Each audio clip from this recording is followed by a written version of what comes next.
Ano ang sinasabi ni Jesus tungkol sa panalangin may kasagutan? Mateo 7:7-8.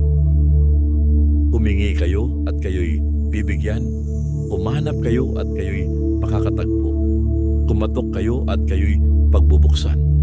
Sapagkat ang bawat humihingi ay tatanggap. Ang bawat humahanap ay makakatagpo. At ang bawat kumakatok ay pagbubuksan. Marcos 11:24. Kaya't sinasabi ko sa inyo, anuman ang hingin ninyo sa inyong panalangin, maniwala kayong natanggap na ninyo iyon at matatanggap na nga ninyo iyon. Mateo 21:22. Anumang hingin ninyo sa panalangin ay tatanggapin ninyo kung naniniwala kayo. Juan 14:13-14. At anumang hilingin ninyo sa pangalan ko ay gagawin ko, upang luwalhatiin ang Ama sa pamamagitan ng Anak. Kung hihiling kayo ng anuman sa pangalan ko, ito ay aking gagawin.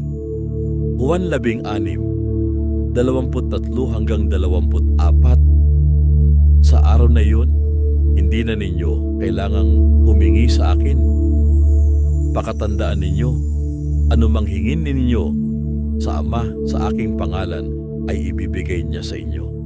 Hanggang ngayon, wala pa kayong hinihingi sa Kanya sa aking pangalan.